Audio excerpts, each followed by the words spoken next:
Make 4, I want you to run back to the stand belt. Make 4. Make 4. Hello and welcome back to the DCS SITREP. I'm your host, Prickly Hedgehog. Thanks for tuning in for another video. Something of a surprise announcement from Heatblur, as many of you are aware, and that is that the F-4E Phantom 2 is to be delayed. So it was a heavy announcement from Nick and the team yesterday in their Part 3 video, showcasing the work that they've been doing on the Phantom. In this case, it was to do with the navigation. That's the bad news. The good news is that the delay is not likely to be too far out. The worst case scenario predicted as May, earliest case scenario is looking at April, which isn't too far away. Now, the other good news is that I predicted correctly, therefore, that Heatblur Simulations was aiming for a Q1 release of the Phantom 2. Remember, that was my prediction, so I think I got that right, and they almost made their target, which is also good news, but a few impediments seem to have prevented them from releasing it on time. Furthermore, the other good news is that means, because ultimately, even though I was right, I was wrong, people are going to be getting some giveaways courtesy of me and the channel for ultimately being wrong.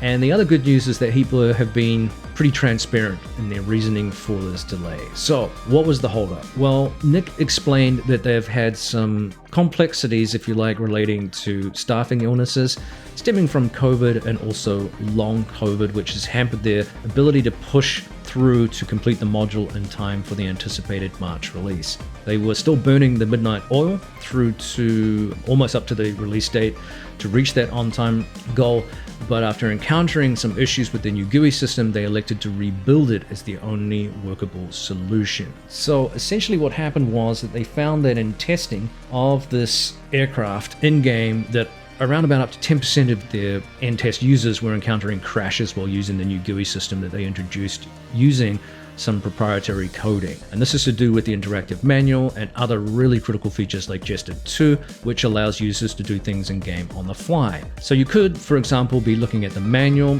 while also watching something on Hoggit as an example. And remember, this was going to be a first for DCS World, this and that, and interactive manual, wherein you look at a button, you click on it, and you're able to get the manual pulled up in-game and kind of read what that system was about or what that button did while you're flying around in the game. So using existing software, they said, was basically inefficient. It wasn't going to be fast enough, and so they elected to generate their own to interact properly with DCS World and its particular coding needs and demands.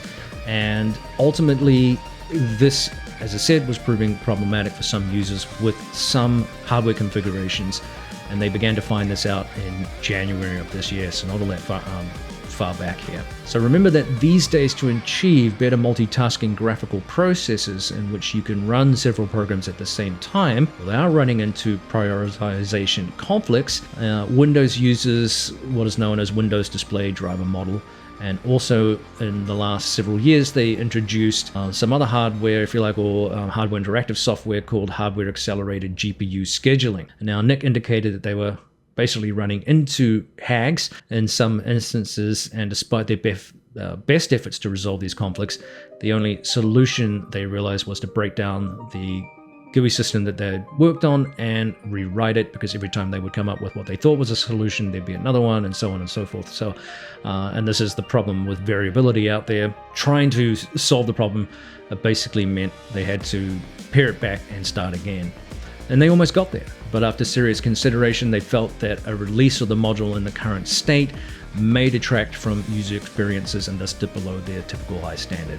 I think that's a reasonable assumption to make, right? A brave one too, I might add. So the other problem they described was that the promised interactive GUI system also links into their overhaul of the Jester system known as Jester 2.0. Now, as promised, Jester 2.0 is an integral part of the Phantom 2 experience, and releasing a potentially buggy version, again, was going to be untenable. So the team went on yesterday to release their apology, which was part of the intro to the Part 3 video, which introduced the complex navigation system overview. And remember that navigation system is really a mechanical and analog system. And they actually gave an example that it will drift up to 3 nautical miles per hour of flight. INS discussions, I know, always get the community in a tizzy, so we'll see how that feature triggers some people. Regardless though, and as described, the navigation is also closely linked again into the Jester 2 system, wherein 2 different navigation routes can be programmed and calculated for bomb drag to manage fuel and time on target considerations. And again, an interactive calculation system can be used that they've got here, the bombing calculator, to generate the applicable sums for you to achieve ingress and egress successfully, or rejig your flight time with a more direct approach using a backup route plan. It's really clever stuff. Problem is, as you're probably grasping as a theme here, it's linked again to this GUI system. Now, as part of the transparency of their progress report, they did go into a great deal of detail about what was ready, what was being worked on, what needed some polishing, what they still had planned, etc., etc. So it's pretty detailed, and I'll refer you to the link so you can kind of dig into that a little bit more. I won't go through all of the topics that they discuss, but some broader themes again came out in terms of the artwork basically being done. They have a lot of liveries being produced.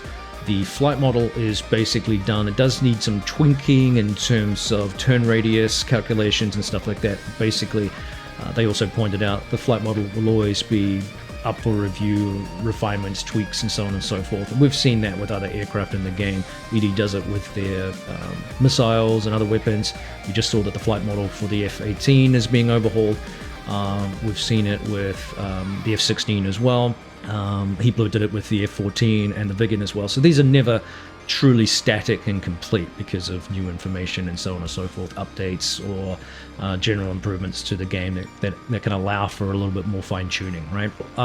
That was really good news. One of the things they did talk about again, which I thought was interesting, was performance benchmarks. And they basically indicated, and you'll remember that the system that we have for the Phantom is a lot more complex. They describe the aircraft as basically being modeled in game like a giant mechanical calculator. It doesn't have the multifunction displays and the sophisticated computers that you get with some of these newer aircraft like the F-16, the F-18, and obviously the F-15E, the Apache, that kind of stuff. So you have basically a mechanical calculator in this aircraft.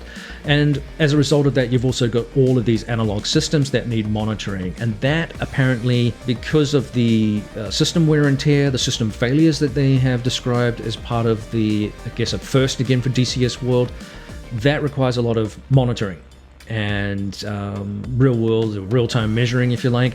And so that puts a little bit more demand on the CPU. So essentially what they said was that it's going to perform either around about the same or slightly worse than aircraft like the Apache and the F-15E, which they did some benchmarking around, which I thought was really interesting. It's likely that we'll see improvements. They're doing a lot of work on optimization in the multi-threading environment. And remember that that's also a little bit of a feature that's in a state of flux right now with DCS World. And remember too, we just talked about last week's newsletter on GPU optimization that ED's working on with high density maps. So this isn't the final word, I think, in terms of performance. Now, it's difficult to know exactly how individual systems are going to react to that, and I think it's really important that people be honest about what you're running. If you're trying to run, I had this conversation with one of the developers last night, actually, one of the map developers, and also with my nephew, who's a big gamer. And there are people out there that will insist upon trying to run games like flight simulators or other forms of simulators on a laptop potato, right? You have this potato laptop, which is not basically up to par for running some of these games. And then people complain, well, the game sucks and I'm getting this performance and, this is a disaster. And of course, yeah, sure, it's going to happen if you don't have the hardware to run the game. So there is a base level, all right? And while there are some optimizations that have greatly improved our ability to run the game, I have to say that in more than 20 odd years of gaming and using flight sims, probably more like 30 years of gaming actually now when I think about it, but I don't think I've ever had a situation where I've either been running a driving simulator or a flight simulator where I've always been chasing performance or always been chasing hardware improvements to get the best out of the games, right? Because they are notorious for being resource gobblers. So it's going to be interesting to see how this module slots in there, and if it's running the same as the aforementioned F-15 and the Apache, then I think we've achieved some really interesting things. I think, again, if we look at the totality of the work that Heatblur has done within a 2-year period approximately, what they intend to inject, I think they have to be applauded for this work, because it is way beyond what we have seen, right, with some of the interactive stuff that they're looking at. And remember that they have talked here, one of the features that they mentioned was with Jester 2 was making it much more aircraft agnostic. They want it to be more extensible for community members, so there's going to be some ability for us to program and modify Jester in some limited capacity. They even talked about here the ability to spawn many Jesters, imagine a multi-position aircraft. And then here's the big one again, the completely new UI for Jester that supports many more forms of input and can easily be tuned, refined, and improved over time, or even completely replaced without rewriting the entire core of Jester. They also talked about limitations to his line of sight and his ability to be controlled in terms of selecting specific targets within an area of interest that he's looking at, I guess through sensors or even visual. So there's some really sophisticated and complex things going on, and it's, you know, disappointing again that they weren't able to push this out on time. But I think it's going to be worth the wait, as it was often too with the other aircraft. I think we need to be realistic and accept that delays in this business are going to be inevitable. We saw it with the Mosquito when Nick Gray was very unhappy with the apparently the 3D modeling that they'd done. It wasn't up to scratch, and so essentially it was pushed back to the developers for, you know, redoing. We saw it with the Apache, which was delayed several months, despite having a, I think it was a Christmas release date, but didn't. And the F-15E last year too was, you know, a huge disappointment because it was pushed back several months from its original Q1 release date as well. That got extended out, and then it got extended out again. So I think Heatblur, in fairness, have the benefit of hindsight from watching what happened with Razbam's release date pushback. And so they have quickly done some damage control and have worked out how to try to appease the community given the context of the issues that they've had. So again, I applaud them for that. I think this was a smart move. Obviously it's disappointing, but I don't think it's the end of the world. So let me know what you think. I'm not going to go through in detail of all of the updates. Maybe that'll be subject to a separate video. Otherwise this could be about an hour-long video because they went through so much detail. And there's so many discussion points to unpack. But again, have a look at that. Let me know what you think about some of the topics that we've discussed, whether you think this was the right decision or whether or not it should have been released, and any other of the, if you have knowledge on the complex topics that we're talking about in terms of optimization and the way these prioritization tasks occur within Windows, which is a whole, you know, topic in itself. There's a lot of stuff to unpack, like I said, but overall I think this was the right decision. Okay, well, thanks for tuning in again for more news and information on DCS World. Don't forget to hit the like button. Don't forget to hit the subscribe button, which is really important. It helps the channel chug along, and of course it means you get up-to-date information on DCS World from me, your host, Prickly Hedgehog. That'll do. Thanks again. We'll see you next time.